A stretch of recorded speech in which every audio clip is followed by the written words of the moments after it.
Slide, please. Hello again, and welcome to our webinar for today.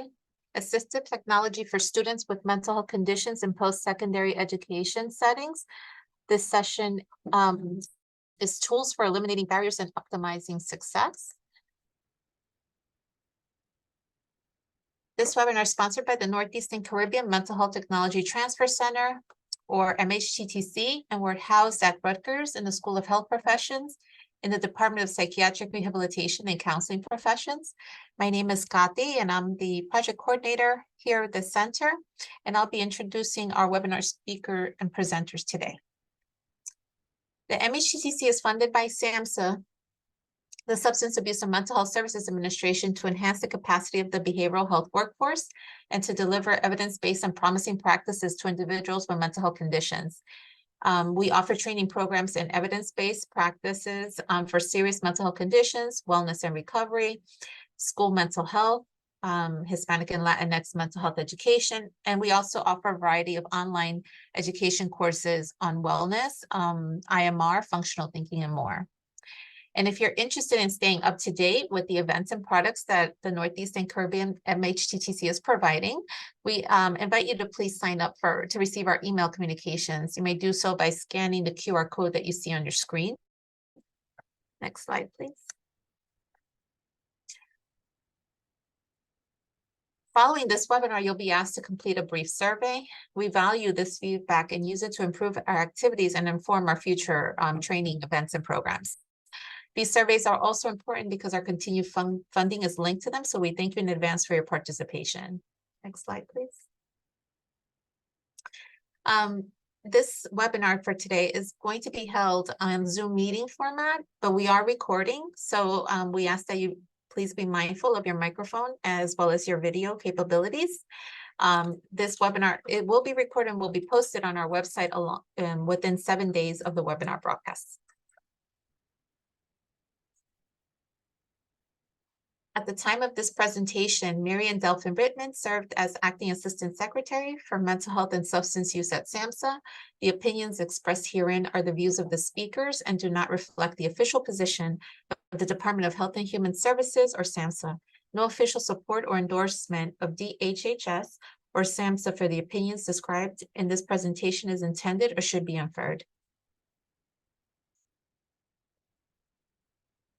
We encourage you today to interact with our presenter by using the chat feature. Please post any comments or questions you have in the chat, and we'll collect your questions and go and as we go and ask them of the presenter during the Q&A time towards the end of the presentation. During this webinar, our presenters may pose questions to you, so please feel free to use the chat feature to answer them. We also wanted to let you know of the 988 Suicide and Crisis Lifeline for people who are experiencing suicidal ideation, mental health substance use crisis intervention, emotional distress, or if they are concerned about someone in crisis. The MHTTC network is committed to using affirming, respectful, and recovery-oriented language in all of its training events, activities, and products. Next, please. Now let's begin our webinar. We have Amy Banco and Joni Dolce with us today. Amy Banco is a lecturer in the Department of Psychiatric Rehabilitation and Counseling Professions at Rutgers University. In addition to providing course instruction, Ms. Banco is a trainer and consultant at the IEI Integrated Employment Institute of Rutgers. Within this role, she facilitates trauma-informed, supported employment, and supported education training and technical assistance to enhance practitioner competencies and program outcomes. She is a co-developer of the first mobile outreach supported education program in New Jersey and has amassed over 15 years of experience in the implementation, supervision, and evaluation of SCD and SC courses. Previously, Ms. Banco was a clinical contributor on 3 NIDI-LRR funded studies focused on post-secondary education and employment for individuals with mental health conditions.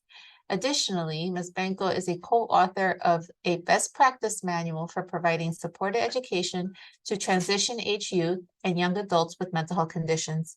She serves as co-investigator on 2 federally funded studies on post-secondary education, supported education implementation, mental health conditions, and trauma. She uses her lived experience of a mental health condition to inform her roles as an instructor, scholar, and clinician. We also have with us Joni Dolce. Joni is an assistant professor in the Department of Psychiatric Rehabilitation and Counseling Professions at the Rutgers School of Health Professions. Joni has several years of experience working in behavioral healthcare settings, namely supported employment. Joni teaches courses in the department's undergraduate program, as well as providing training and technical assistance to behavioral healthcare providers. Her research interests include staff training and employment services. She presents nationally on the topic of employment services and is listed as a Society of Human Resource Management recommended speaker on the topic of creating workplaces that support mental health. At this time, I will turn it over to our presenters, and again, welcome everyone. Thank you so much, Kati. Amy and I are really looking forward to our training today. And we also have a special guest joining us around 1:30, Naomi Leibowitz from Disability Rights New Jersey, the Assistive Technology Center that they have, will be providing an overview of some of the assistive technology tools, as well as some information regarding the Assistive Technology Act. But before we get started, what comes to mind when you hear assistive technology? You can use the chat. Maybe Amy or Kati could read off what's in the chat as it comes through. Or you can unmute your mic. I think we have a nice intimate group.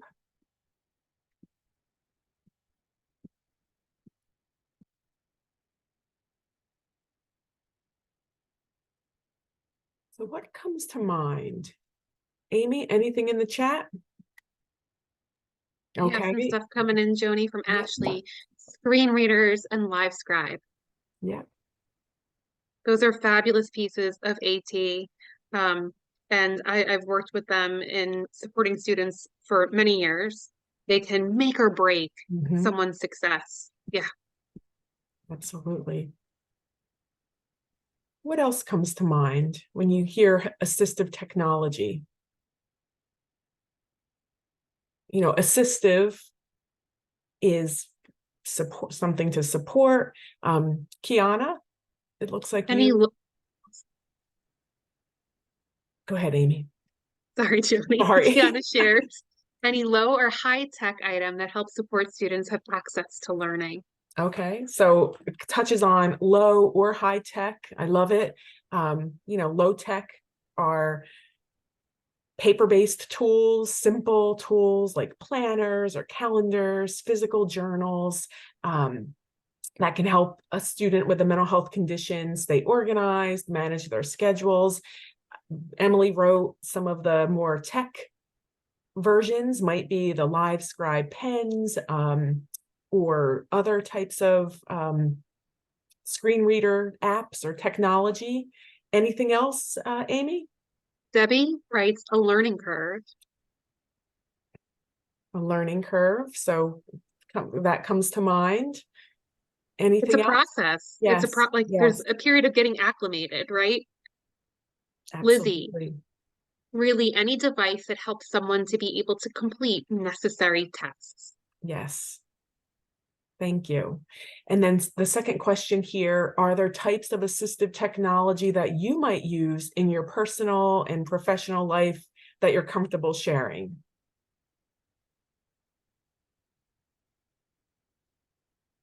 From Janessa Kurzweil. Kiana, cell phone every day, 3 exclamation points. Yes, I'm with you, Kiana. I take pictures of almost everything so that I can have like a visual memory of that. Oh, Emily, that's interesting. E-ink. E-ink. Text to voice, audiobooks every day. Audiobooks. You know, I'm in a book club and it's the last, you know, couple of days I realize I have so much more to read and I have to automatically get on audiobooks to finish it up and bump it up like, you know, 3 times the speed to get it in. So that's great examples. And then actually not necessarily assistive tech, but I enjoy using the read aloud feature when I really need to take in what I'm reading. Yes, great. But yeah, that definitely is assistive tech.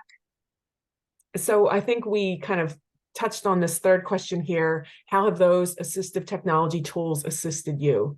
But maybe if one of the respondents would like to share how they've specifically assisted you, that would be great.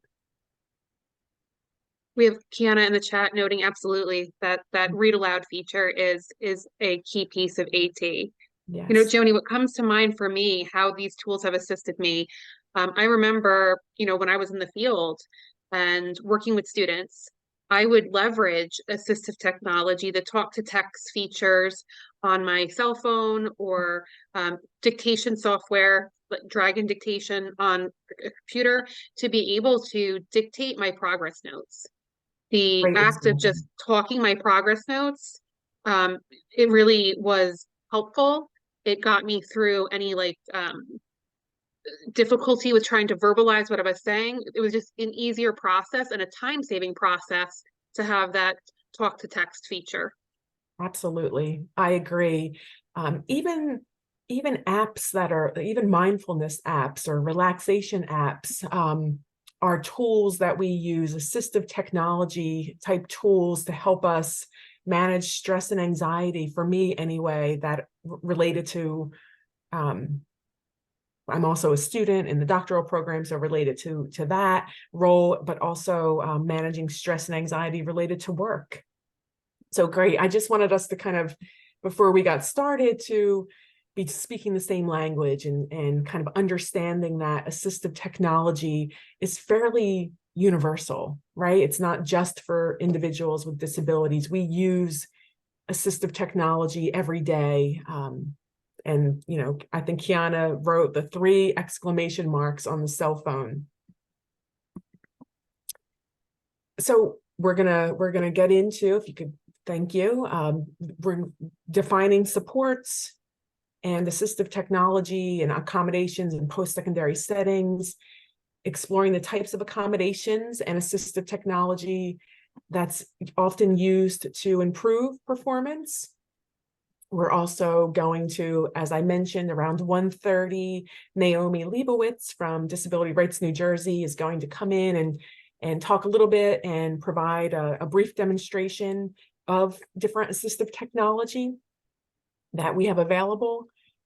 And then finally, we're going to apply these resources. Amy and I had recommended, when you saw on the flyer, that you bring in kind of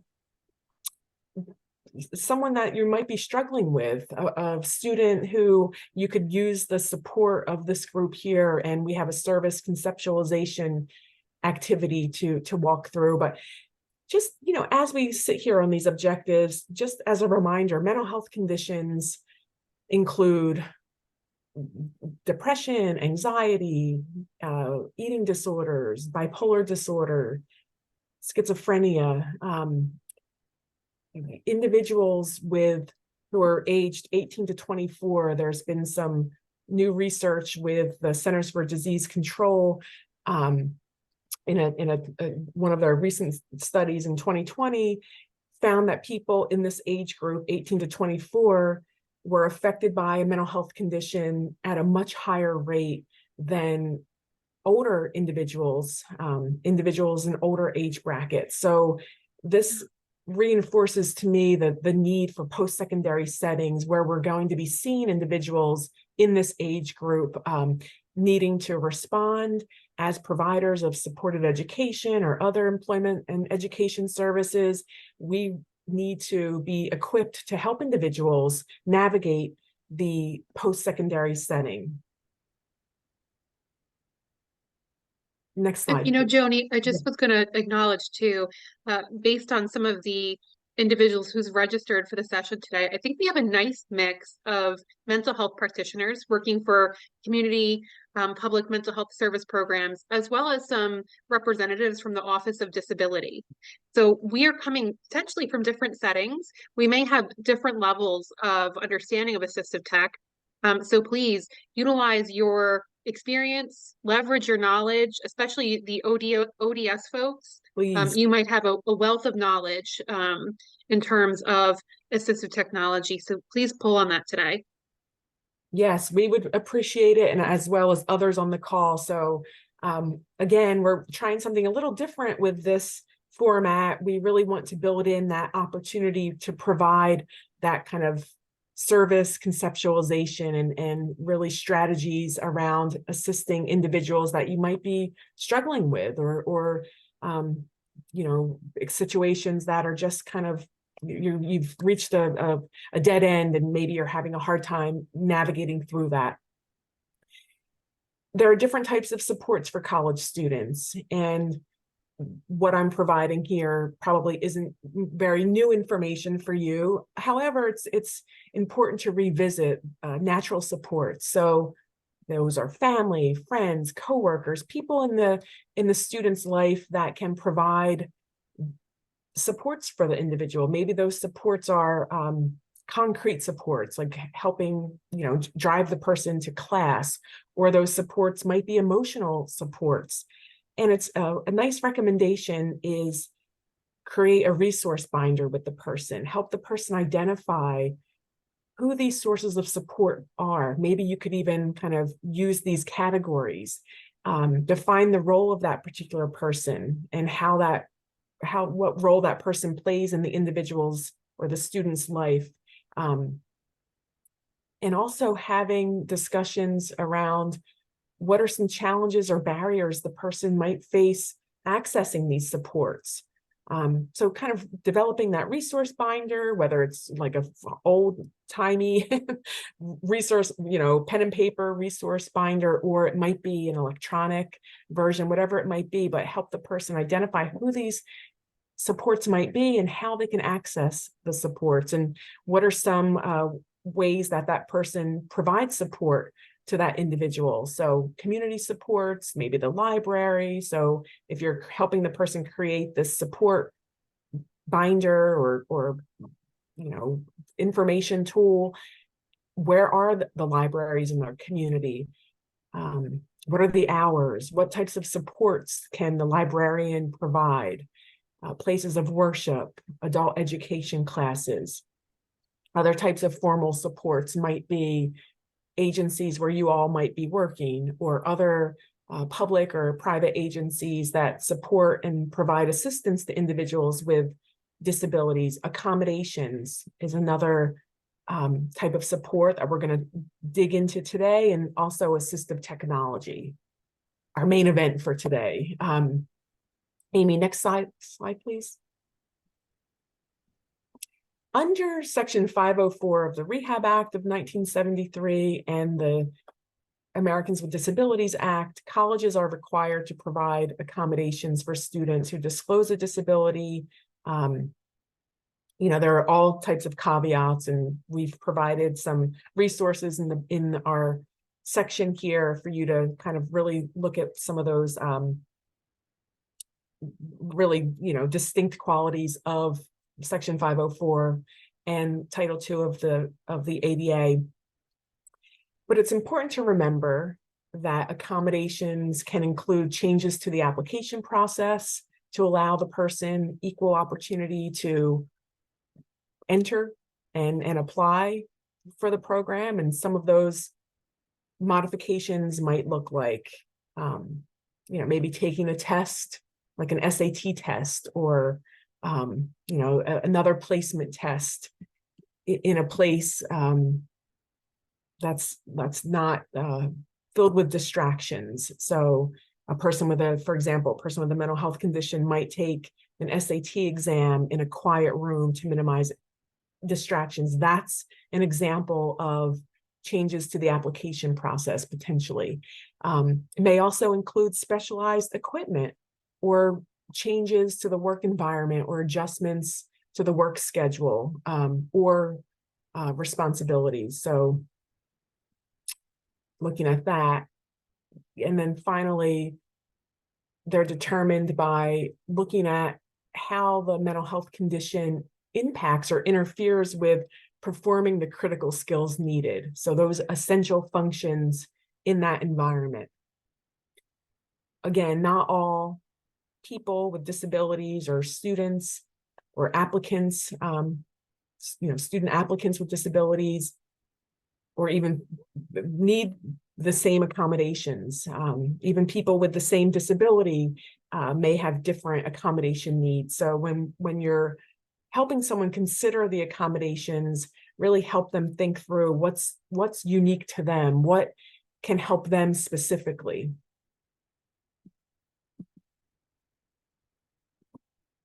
What are accommodations? So it's defined here, modifications or adjustments to the tasks, the environment, or to the way things are usually done to enable individuals with disabilities to have an equal opportunity to participate in an academic program or a job. The Department of Education further describes this as broad categories of accommodations to include changes in the application process to ensure an equal opportunity to apply for program enrollment that enable a student to perform the essential functions of the academic program and to reap the benefits of that particular program.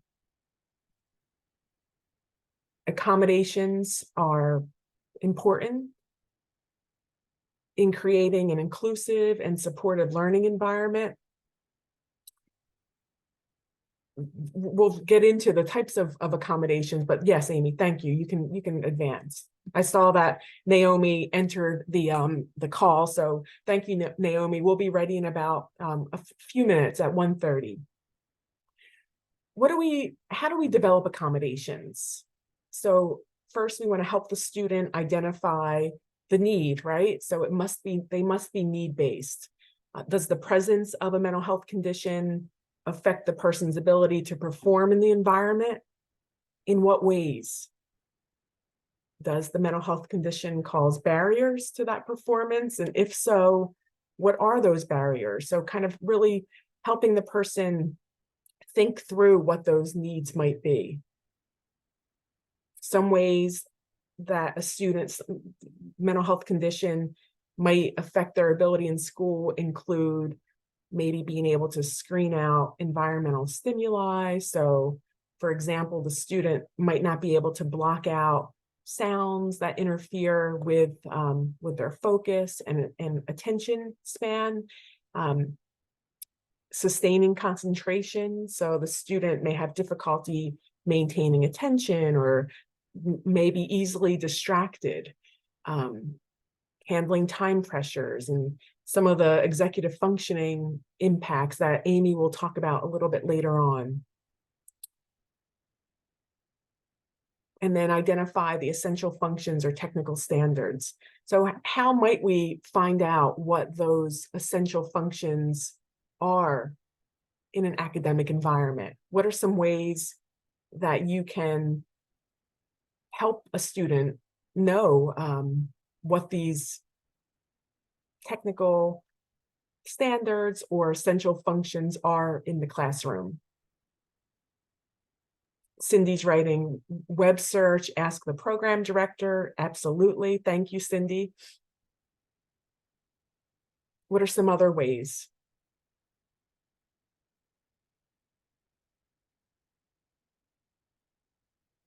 Anything in the chat, Amy? Just from Cindy, Okay. I know when I was working with students initially and not having, a robust background in providing support education services, students were asking about, well, could I have an accommodation of not presenting to my class in a history class, right? Could I present privately as an accommodation to the teacher? but I didn't know. I didn't know if that was going to be an acceptable accommodation initially when I first started services. We see some things coming in now. Debbie, the syllabus. The syllabus, yes. Ashley, Yeah. the question was identify, how do we help someone? How do we know what the essential functions or technical standards in the academic world are? And people are saying, talk to the program director, do some research on the web using the syllabus. Syllabus is key. Back to my example about the history class and giving that oral presentation, that might not be an essential function of the class, right? You have to look at the syllabus. But if that same student were to ask me, can I have that accommodation for a public speaking class, right? The essential function of a public speaking class, and it's going to be in the syllabus, is to speak in front of others and get graded on that. Yeah, Great. good point, Thank Debbie. you. Yes, thank you.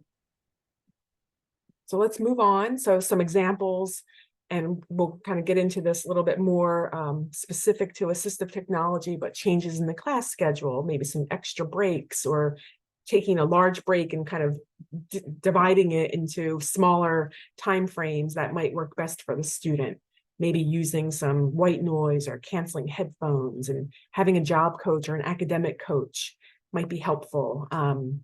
Someone mentioned the Live Scribe Smart Pen, and someone also mentioned screen reader. So these are just some examples. And you can move on, Amy.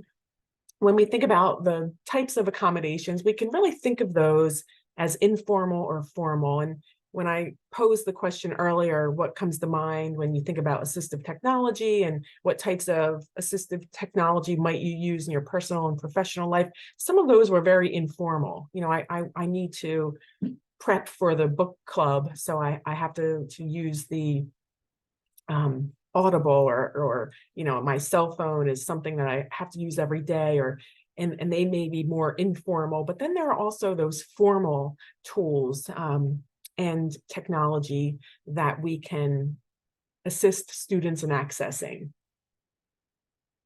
And we're going to talk a little bit about, Amy, I guess, did you want to talk a little bit about executive functioning, or do we want to have Naomi pop in and provide her? Yeah, let's have Naomi talk a little bit about her role at her center and some of the AT that she works with. Great, thank you. So Naomi, if you are available. Yes, I am.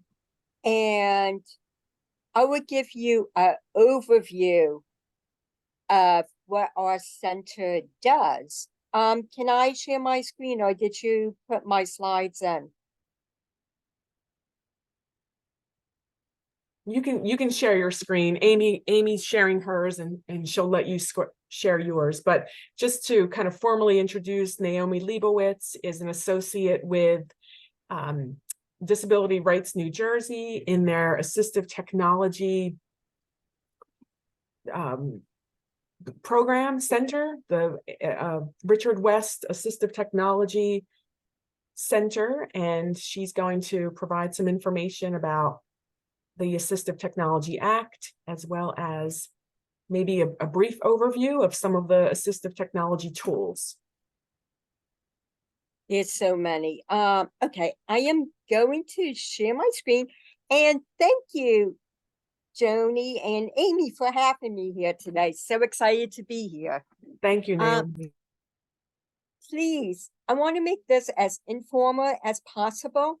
So please, if you have any questions, feel free to put them in the chat, unmute yourself, and just ask your questions. And let me get my screen up. And just to remind everyone, when we invited Naomi to speak, she's aware that not everyone on the call is calling in from New Jersey, that we have people outside of our state here. So she's prepared to discuss some more general information and also assist you in finding your ATAC in your area. Okay, let me.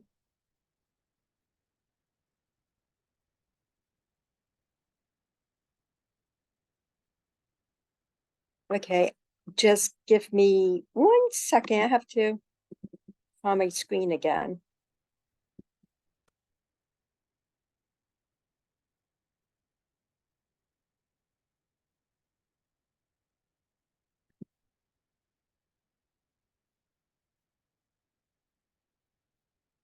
Sorry about that. Okay, can everyone see the screen? Just want to make sure. It's blank. Unfortunately, it's black. Yeah, it's just a black screen. Oh, It was that's on weird. earlier, a little bit earlier. You could see your cover slide. Oh, wait a minute, let's see. No, unfortunately, when you click the file, I can see like the list that you're pulling from to pull up the file. But once you click on it to pull it up, it just goes to a blank screen. Oh, that is, let me stop. Let me Naomi, make a new share. Naomi, if you want to stop sharing, I'll pull those up for you. Okay. So weird. Okay. I think this is just a reminder that technology can sometimes be glitchy. Yes. And I think was it Debbie that you said, Debbie, you were like, it's a process. Sometimes we have that learning curve, sometimes there can be issues. And here's one such example. So hopefully we can get it quickly sorted out.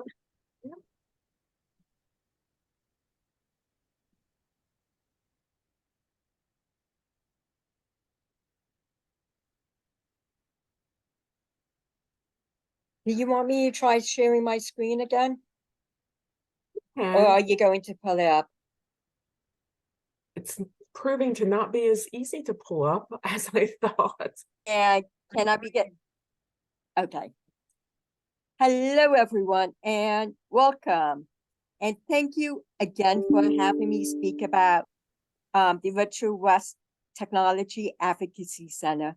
I'm Naomi Leibowitz, and I'm the AT project lead for the center, which is housed under disability rights. Okay, there is lots and lots of information in these slides. I'm not going to go through it all, but there's apps. Feel free to go through it at your leisure and look at the resources.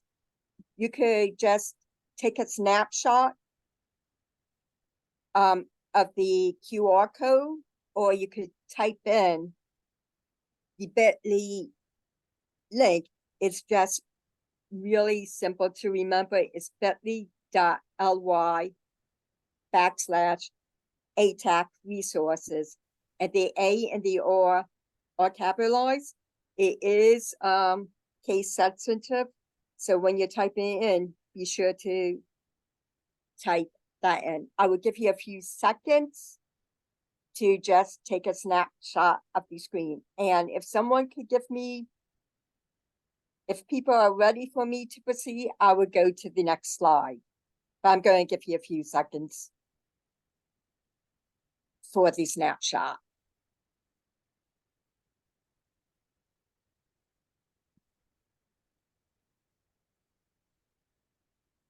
Okay, I am going to advance to the next screen. Okay, Mike Murata is the director of the center. That's me, Naomi Leibowitz, and we have Charlotte Borgensen as our intern until next week. And then she goes back to school, and she's been wonderful. She's a wonderful resource. It's a staff of 3, but we are a mighty staff of 3. We are the Richard West Technology Advocacy Center, and we are housed under Disability Rights of New Jersey. We are the implementing agency for the Federal Assistive Technology Act program for New Jersey. There is one in every single. Okay, what? Are you sharing the screen now? I'm sharing it now just because your screen had a lot of black marks on it. Okay. Yes, I was like, we couldn't see a lot of the material. So yes, thank you. okay. Just trying to do Nope. that discreetly. No, no worries. I was like, what's happening? Technology is wonderful. It's wonderful when it works. But like I was saying, there is one in every state and every US territory. So if you're not in the state of New Jersey, no worries, because there is one in your state. If you can just click on that link for me, the AT app program, just so I could bring up the website really quickly, just to show you how to find your state. If you just go down to the drop down arrow, and you could pick a state, any state, pick your favorite state, New York, and it would tell you how to contact them. And you could see what they do. But we all do basically the same thing. So there is one in every state. So if you move and you need assistive technology, this is the first place to look, because they can provide you with information about what you're looking for or help you find it. And we could go back to the slides.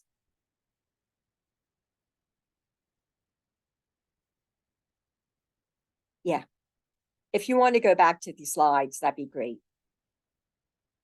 Any questions so far? There is a question in the chat. I just want to see what it is. Oh, that was great. Thank you for putting in the link. Okay, next. Okay, we have 3 services. One is the device demonstration, which is a good place to start, because you may say, I need a device, but I'm not sure what I'm looking for. So you would tell us what you're looking for and what features you need.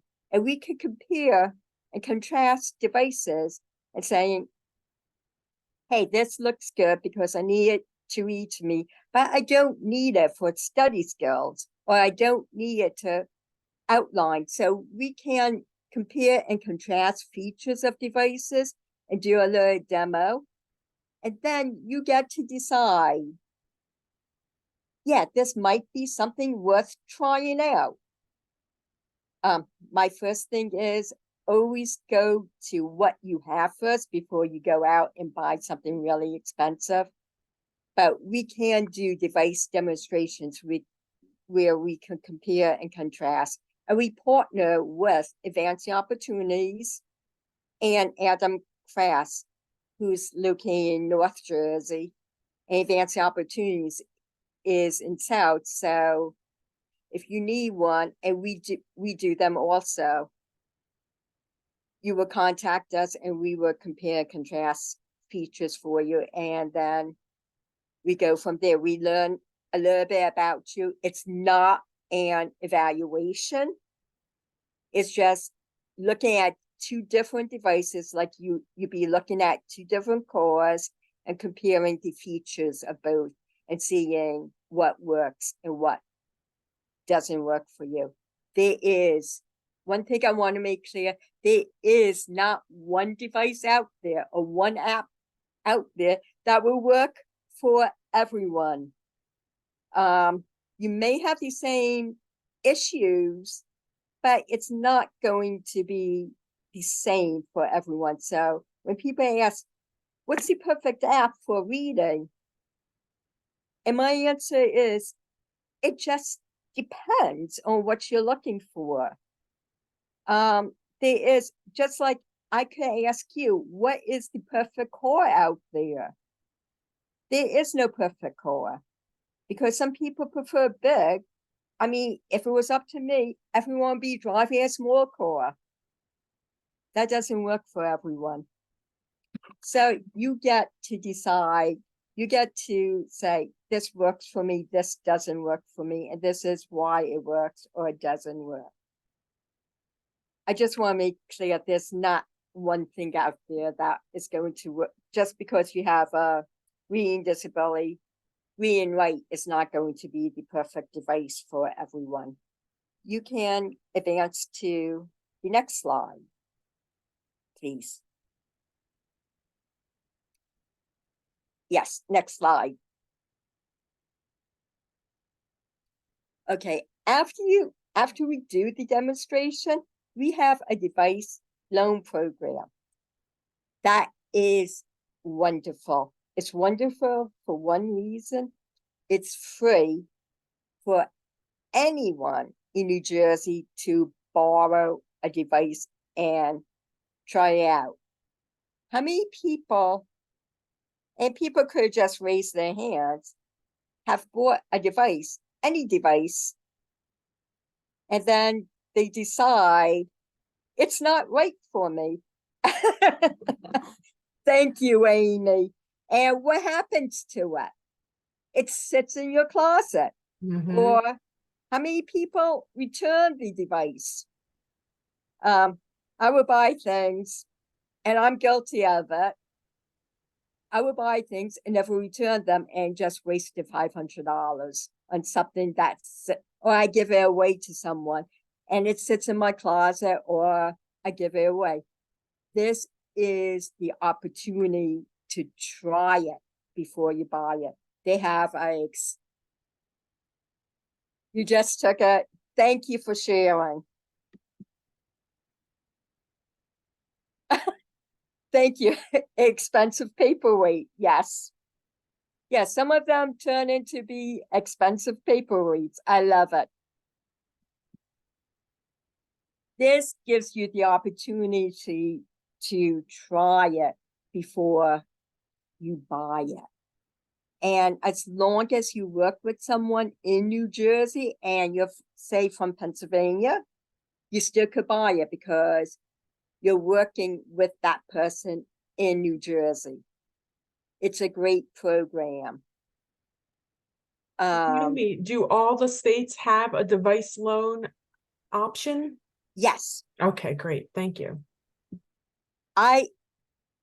They have, that is one of the 3 core services.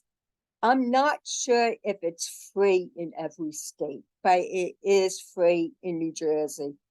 You would go to the website that was shown on the other screen and you would contact them directly and they could give you details on how they do their device loan program.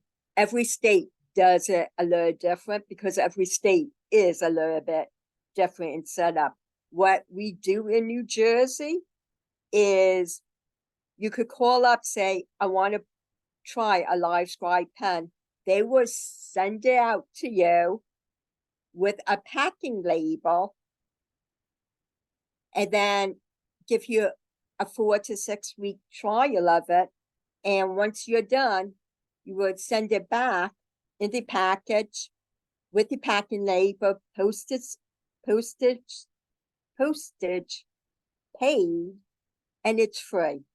So there's no cost on the consumer's part at all. It's just sending it out and sending it back. And all you really need to do is take it to the post office and no cost for postage. So I think it's really a good program. And I am going to put the information really quickly in the chat. I think it's on the slides also. Thank you. Perfect. But you could contact them, email through the website. Mm-hmm. Just a very short application process you have to fill out. And then you're on your way of trialing devices. And they have, if they don't have the device you're looking for, call them because they're updating their inventory constantly. And they may not have gotten on the website yet. So give them a call. They are more than helpful. Next slide, please. Okay, and that's just more about our Assistive Technology Learning Center, and that's their email address. Next slide. And this is like one of my favorite programs, the device reutilization program. Next slide, please. There we partner with Goodwill Home Medical. As you see, it's used wheelchairs, it's used crutches, strollers.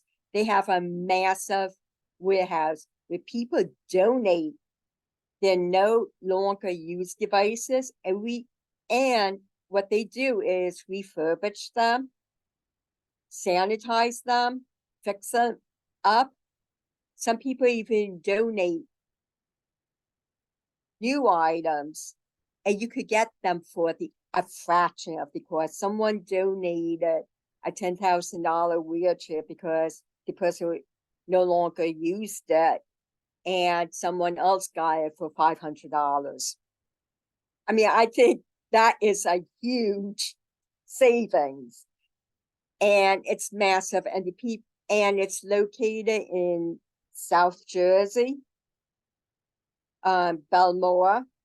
And if you ever get a chance to go down there because you will be surprised of everything they have.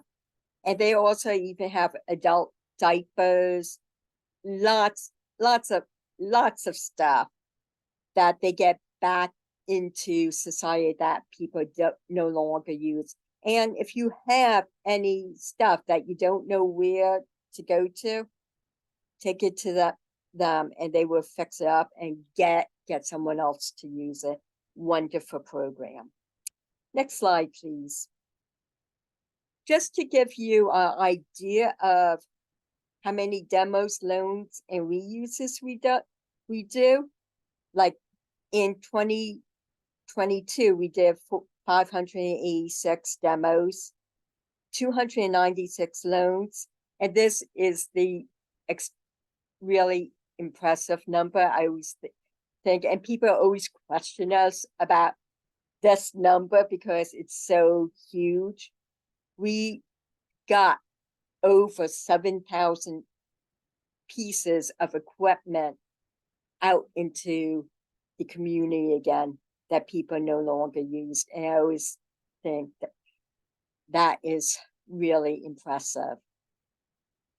Next slide, please. And we also do trainings. So if you need just general we don't train on specific technology, but we will give you a training on just general reading and writing supports. We offer some technical assistance. We do public awareness where we send out where people have questions and we will give them information about whatever they need. We are the resource center where we can just point people in the right direction of what they need. And next slide, please. And we just do a lot of information. Okay. We also just Should I stay here, Naomi? go back one slide. I just want to see what that one was. Yes, this is real. If you want more information and you like free form things and just discussion based things, every Monday at 12 p.m. we have a TTown Hall. And the good thing about the AT Town Hall, it's just other professionals like yourself just talking to one another about issues or challenges they having, and people are brainstorming all together to find solutions. It could be on any topic of AT. It could be just on the topic of how do we get more people interested? How do we get people on board with AT services? It's just people coming together and sharing resources and knowledge. It's a really good brainstorming session. And if you're ever available at 12 p.m. on a Monday and you just need a break and you just want to meet some really great professionals in this area, come to the AT Town Hall. I am sure you will learn something. Naomi, is there a way to connect and give people the information of how to? Yeah, if you click on that link. Okay, good. So we'll send that information out to people. Great, thank you. And all this information is on our website, Yes. at4newjersey.org. Great. Okay. But yeah, everything is a link so people can, if they have the presentation, they can easily click on the link and register. Thank you. And Naomi, it's about 6 to 2, so I know that you were slated to do about a half an hour. I wondered if you'd have an opportunity to demonstrate any of the assistive technology tools. I mean, what is it that you would like a demonstration on? Well, or just maybe an overview of of what types of tools we might have kind of at our fingertips. Yes, okay. Yes. Maybe a little bit of an overview of the ACT, the assistive technology legislation, just touch on that a bit. The overview is, Okay, the ACT is, there needs to be a center in every state. And the way to connect is through that website that I shared. And I think it came about in 1998. So usually it's out of a college. We happen to be connected with this. There's only one other that is connected with disability rights, and that's Washington, D.C. What do you have a specific question about the Assistive Technology Act? I mean, no, not really. Maybe more about maybe a little overview of what we might have at our fingertips and what types of. Should I? Yeah, advance the slides. Great. And keep talk. And one more time. Perfect. It honestly, if you want to play this video, it's only 30 seconds because it's not always about the stuff. Yes. Just click on it, it should play. Okay, let's see.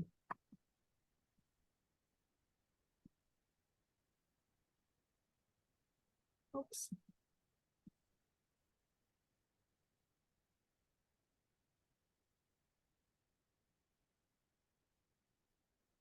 Okay, it just froze up. Yeah, I don't know why. That's okay. I would give you an overview. It's not always about the stuff. Okay, the granddaughter gave her grandfather an iPad. And he didn't know where it was. So he's using it for a chopping board. And the point is, it's like, don't just give someone a piece of technology. Explain to them what it's used for. We always want to give people more stuff. but we missing a key ingredient in how to use it, how to implement it. It's not always about the stuff. It's more about the services that go along with the stuff. It's about the training. It's about the selection. We just want to give people stuff. Keep going. And I will give you, yeah, tools are good, strategies are better. Key point to remember, keep going. That's just the set framework. Next slide. Okay. And one more slide. One more slide. Okay. Every device you have, and it's very easy to find it. If you go into your settings under accessibility, you have a lot of things you need already. Almost every device has text to speech. You could turn it on. They have screen readers. They have voice recognitions, on-screen keyboards, scanning for all access. Every device has it. Use what you have until it no longer fits. My one recommendation is, if you want to play with the magnifications and the text to speech, turn on one feature at a time. Don't turn everything on all at once, because if you turn everything on all at once, it will drive you crazy and you won't be able to get it off. But use what you have. Explore your built-in accessibility features. And then just to get the word out, because people don't realize what they have at their fingertips, show it to one other person. I just learned how to use captions, and show it to another person and spread the word. There's a couple videos on how to use it. Like I said, there's tons and tons of resources. There's videos on how to use it in this presentation. Does anyone have questions, or do they want to see something specific? Anything specific that Naomi can demonstrate while she's here? Please feel free to reach out to me, and we can do a more extensive presentation on tools that are built in to the system if anyone wants to do that. Thank you, Naomi. Would that option be available if some of the individuals here on the call today wanted to invite students in and Yeah, sure. Okay, great. Thank you. Maybe you could pop your email in the chat. While I think, Amy, do you want me to bring up the presentation, or do you want I'll stop share and then Naomi can. Perfect. Okay, Thank you. I'll pull the slides up, Joni. Great. Thank you, Naomi. That was a Yes. fabulous overview of what your center does. The resources sound absolutely phenomenal, and it's something that we can utilize in our work with students. That's a big issue, the cost of things, as well as, Naomi brought to our attention the need to have a period of trial. We see that 50% of individuals that attempt to use an assistive technology tool will disconnect from it. They will not continue utilizing it because it's not well suited for them. Having that trial period, whoa, oh my goodness. Yes. That is a great approach. And Kiana had a question before you leave. Does the office conduct only student presentations, or are they open to other providers? They open to anyone. We don't do specific trainings on any one software. We would do an overview of reading and writing softwares, overviews of note-taking softwares. We are not, if you're looking for a specific, let's I'm using this as an example. I am not endorsing it.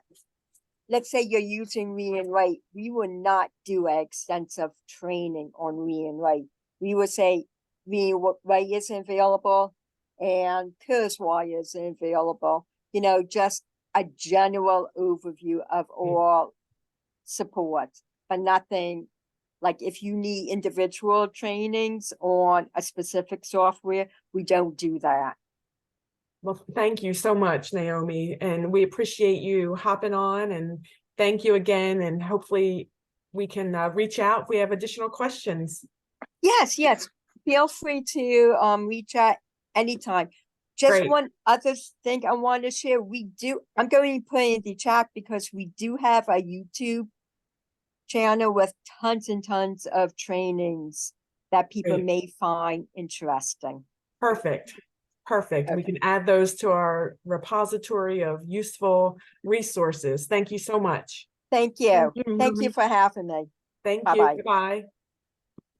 So thinking about college students, right? Getting back to our aim in supporting college students, we see that college students with mental health conditions may have some executive functioning needs, some skill areas that need to be bolstered. And this is pretty universal, regardless, you know, it's kind of like transdiagnostic, if you will. We see these things across varying mental health conditions. And executive functioning skills, again, are the cognitive building blocks that are the underpinning of a student's ability to manage the complexities of college life successfully. Think about what you did this morning to get to work. You can put it in the chat. What did you have to do to get to work today? Maybe you had to make yourself breakfast. Maybe you had to get your kids to daycare. Think of all the things that you needed to do to get to work today so you could be present and do your job. Go ahead and, if you will, if you're feeling up to it, put it in the chat. Developing and honing executive functioning skills is crucial for academic achievement, personal growth, and the ability to ultimately thrive in the college environment. College students who possess strong executive functioning skills will be better equipped to be able to succeed academically as well as their daily lives. Executive functioning skills are used universally in all of our life domains. And again, mental health conditions have a significant impact on executive functioning. This includes things like task management, focus, impulse control, complex cognitive steps, breaking down syllabus to see what assignment is due when and how to do a larger assignment in smaller, manageable chunks. Conditions such as anxiety, depression, other mental health conditions that Joni talked about earlier, bipolar disorder, schizophrenia, directly affect skills like planning, organizing, initiating tasks. And these are those executive functioning skills. They're controlled by this frontal lobe of our brain. Mm-hmm. And we see that, you know, individuals who have mental health conditions, the symptoms themselves will affect executive functioning skills and that cognition, as well as the medications that folks are taking, right? The treatment for some mental health conditions, especially the psychiatric medications, I cannot speak right now. They can further deteriorate those cognitive functions. So it's important to really get an understanding of the students that you're working with, because some of the specific accommodations that you're coming up with, some of the assistive technology that you're going to be coming up with is going to target these executive functions. So I see in the chat, oh, Joni, organizing your schedule and getting Zoom links together. Yeah. Point being, whatever you did today to get ready, you were using your executive functioning skills. You were relying on these complex cognitive skills to be present, and students are doing the same. Thinking about the work from Thomas Brown, he is a clinical psychologist, and his whole life's work is focused on executive functioning. He looks at 6 domains of executive functioning. One is activation, ability to begin a task and to act independently. Think about how a student needs to engage in activation. That might look like creating structured routines, schedules, breaking tasks into smaller chunks.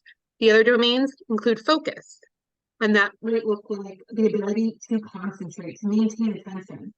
For school and for students with mental health conditions, this might look like minimizing distractions, implementing time management techniques like the Pomodoro method.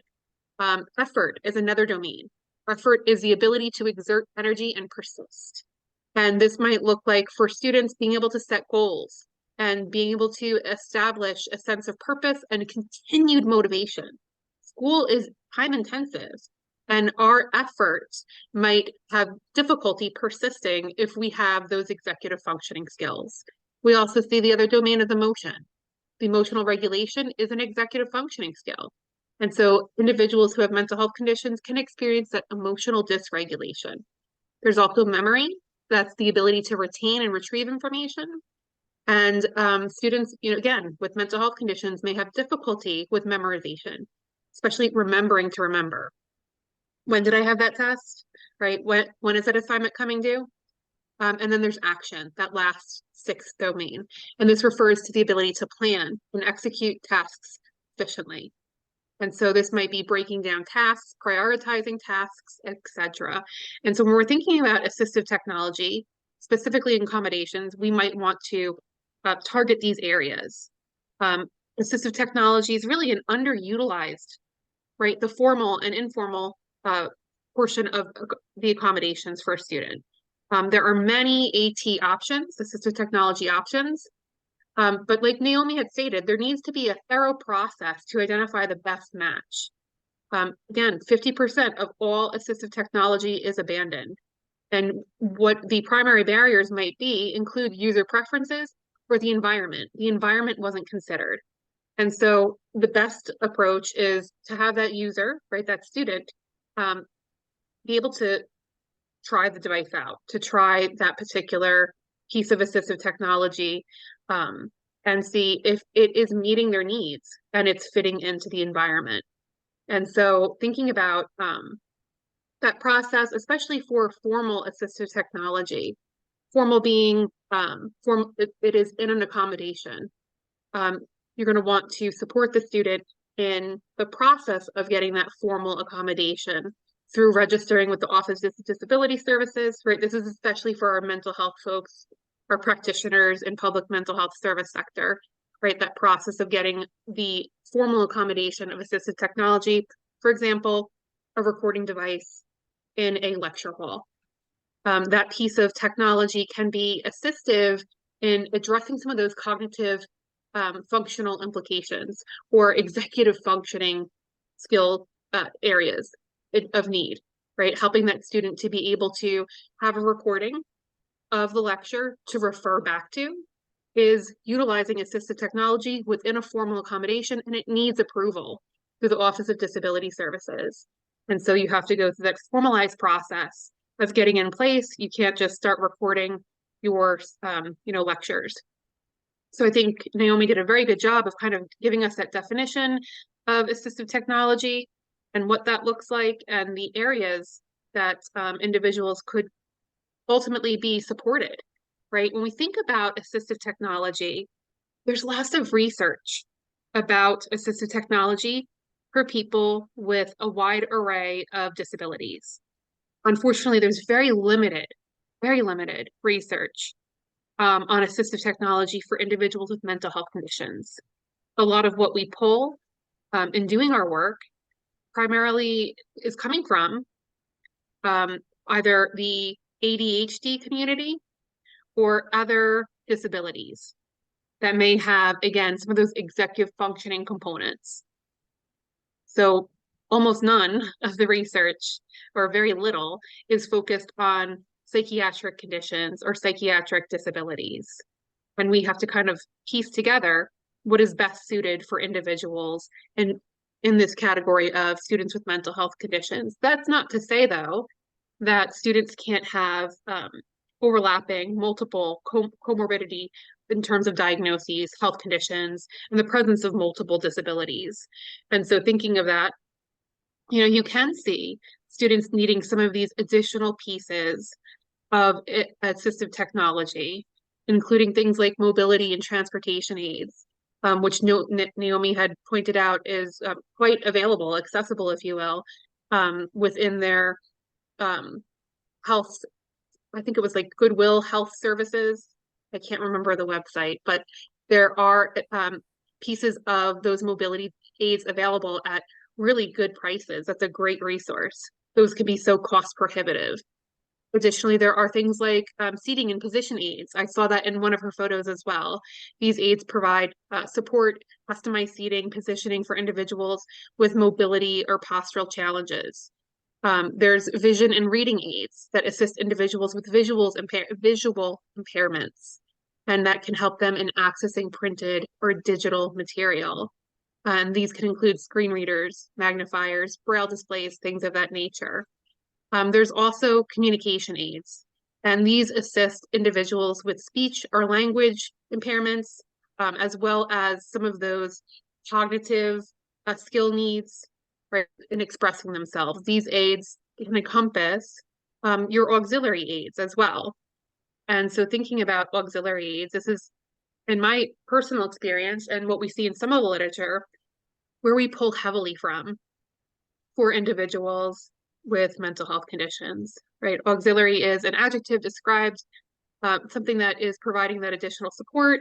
It can also be used to reference communication tools for assistance with someone with a sensory disability. And we see a lot of the talk-to-text software features here, screen readers, smart pens like the LiveScribe, recording devices, dictation apps, even dictation recorders. Thinking about you know, the availability of these aids on campuses. There have been, you know, as we've noted, a lot of technological advances in electronics, right? That's improved vastly in the past decade, even the past 5 years, right? So students with any type of disability needing some of these auxiliary aids may have a whole host of options to choose from. Unfortunately, colleges are not required to provide the most sophisticated, up-to-date auxiliary aids available. The aids must, however, be effective, and they need to be supportive of that student's functional implications of their health condition. So the Institute itself has flexibility in choosing the specific aids they'll have for students, for the services it provides to the students, as long as the aid or service that is selected is effective, efficient, and providing support. And how do we determine that? It's in revisiting with a student, right? What their experiences was like using the tool, but more importantly, and I think this again, Debbie, I keep going back to your point, it's important for students to have proper acclimation to the tool, to the assistive technology. How do you use it effectively? There is a learning curve. How do we provide that ongoing support if it's not coming from us? Who then is a student getting assistance from in learning how to use that assistive technology effectively? I have acclimated many students to using LiveScribes, learning how to use a pen, how to get it situated with the notebook, how to save, you know, their lectures onto their laptops, those recordings onto their laptops. That process doesn't happen in a single use, right? There is a long process in getting acclimated. And if we don't provide the support or have supports in place, remember Joni had spoken earlier about those layers of support. And Naomi spoke too about layers of support. It's not about the tool, it's about the strategy. And so how are we getting people the proper supports in place to make that piece of technology work for the student? If we're not addressing that strategy, if we're not layering the supports, it's very much like the video that Naomi was going to share with us, where that person was kind of chopping up their vegetables on a very expensive iPad.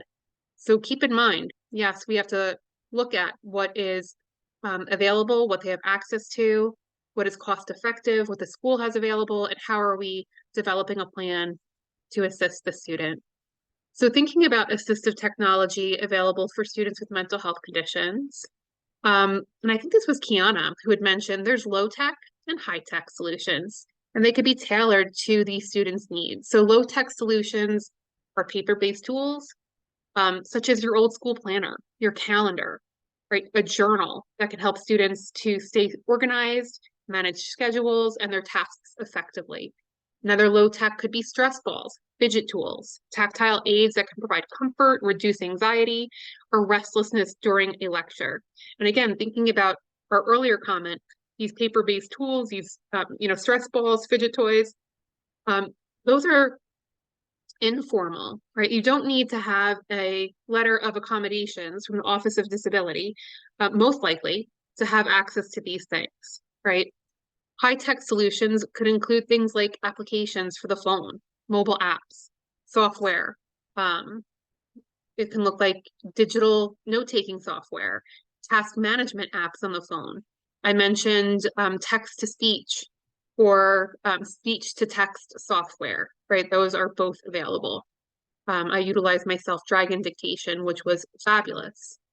And thinking about, assistive technology for students with mental health conditions, I did find one scoping review, which they looked at all of the literature in existence for college students with mental health conditions and assistive technology.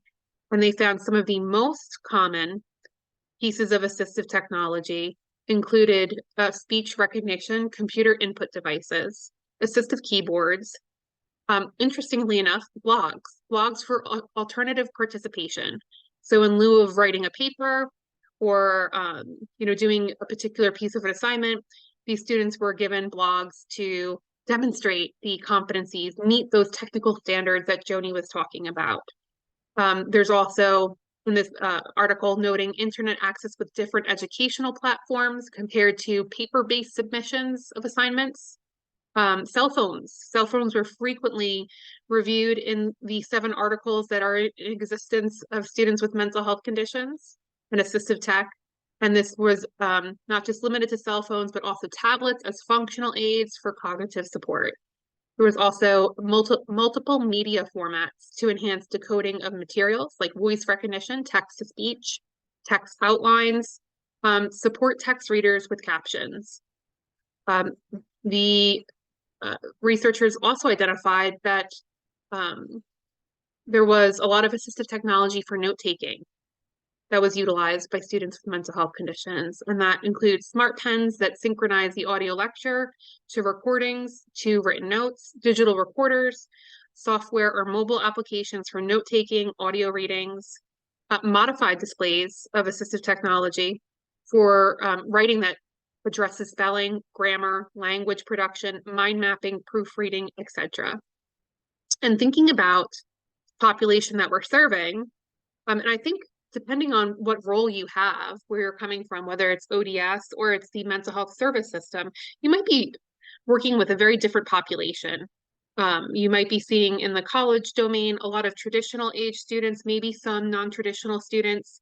And I know in the mental health service sector, especially in the state of New Jersey and the supported education programs, you might be seeing a lot of non-traditional students that may have been embedded in the public mental health service system for quite some time. And so thinking about that, you also have to kind of think about, do students have access to some of this basic resource for AT, including smartphones? And seeing some of the literature, we see that for folks, right, that are embedded in the public mental health service sector, access to smartphones is a big issue, right? So those folks might be precluded from utilizing some of these apps, some of these unique features of AT for students with mental health conditions, right, if they don't have access to those smartphones. In fact, looking at a recent survey, approximately 54% of individuals embedded in the public mental health service system had access to smartphones compared to 74% of the general population, right? So they're at a 20% decrease, if you will. And that is another challenge. We can utilize things potentially like DVR to pay for those Division of Vocational Rehabilitation Services to pay for the access to a smartphone for those students. So thinking about assistive technology, it's important that we also consider what are the assistive technology pieces for executive functioning. I noted that one of the biggest barriers for students with mental health conditions is that cognitive executive functioning skill need. And so what are the things that we can do to bolster these domains? That would include things like activation, right? So what do we do to help students initiate tasks? This could be task reminder apps.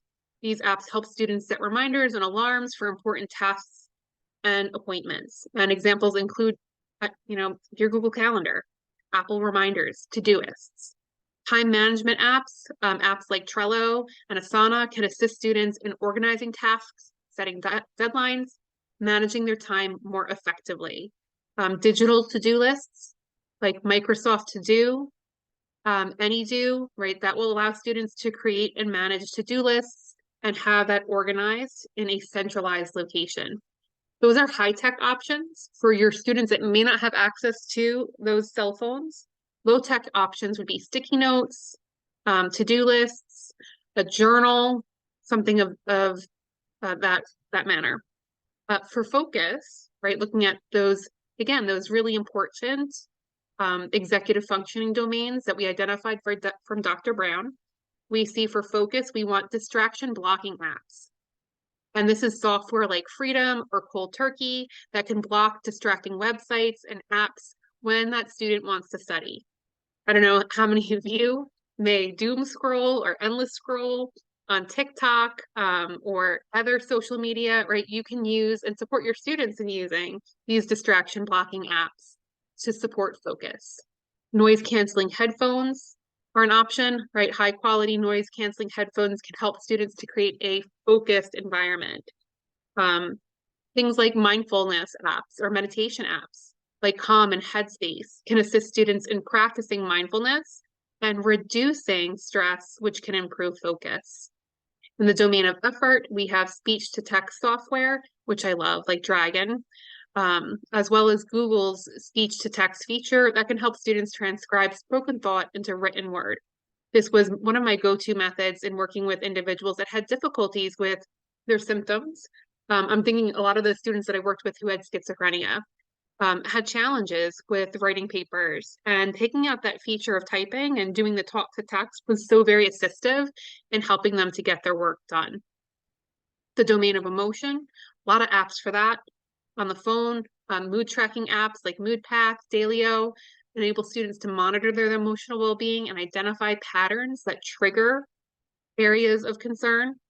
Low-tech options would be like journaling, traditional journaling to help students express and manage emotions in low-tech ways. The domain of memory, students can access note-taking apps with voice recording. Like Notability, Evernote allows students to record audio while taking notes, which helps with that memory retention.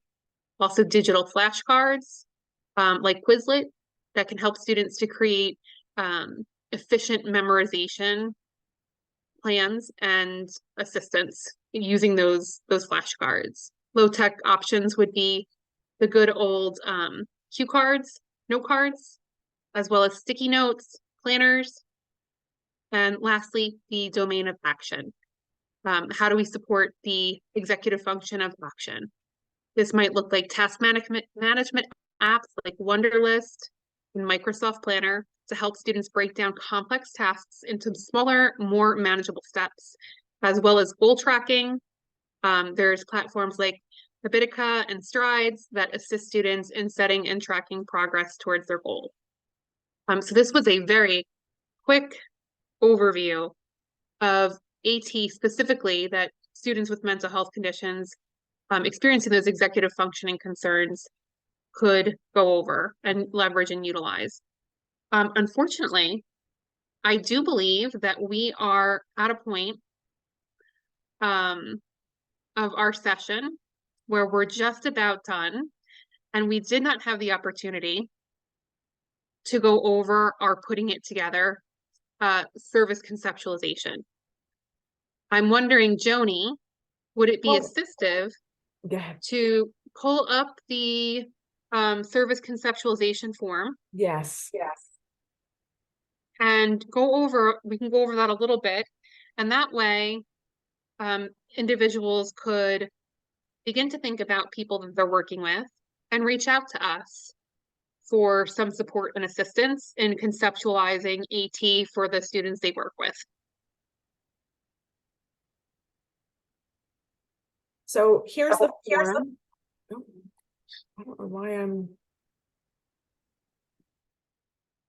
Here's the form that Amy has created to use for kind of service conceptualization, and it goes through psychosocial information, the person's current goal. Really key section here is what strengths are associated with the goal, what some barriers might be, maybe some different types of assessments that were previously conducted, interventions that were previously used, and what was the associated impact. And then brainstorming some intentional interventions, matching the intervention to the barrier. A nice kind of visual here to look at kind of what the barrier is, what intervention, the person responsible, maybe pulling on some of those resources, and then coordination and linkage, and then some opportunities for update and follow-up. So we will send this along, as well as the PowerPoint presentation. And this is also a nice opportunity to spend some time with your team, maybe use it as a team activity where you might be talking with some members of your team regarding some challenges or barriers, and kind of coming up with some of these discussion points to help talk through that service, the supported employment or supported ed service or other services with the individual. So we will send that along as well. And we appreciate your time today, and Naomi for hopping on. And please give us a call. Just to put a plug in, on September 28th, Amy and I will be back with a managing personal information and post-secondary education, where we will be talking about how to support students in some of the disclosure decision-making, managing personal information, how to go about making requests of professors and others, and how to kind of support them in their decision-making process.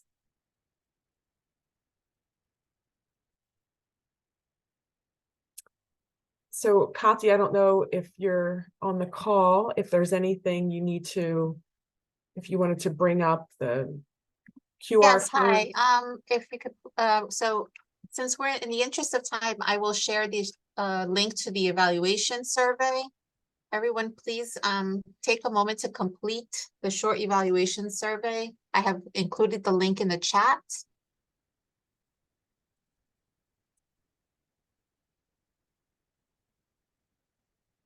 And again, I want to thank everyone for joining us today. As mentioned before, all of the documents and resources that were shared today, including links, they will be shared to you all, including the link to the recording, the presenter slides, the evaluation, and any resources. They will be emailed within 7 days of this webinar broadcast. Thank you, everyone. Amy put our email addresses in the chat, so please get in touch with us if you have some additional questions and would like to follow up. Thank you all for joining, and we hope you have a great rest of your day. Be well.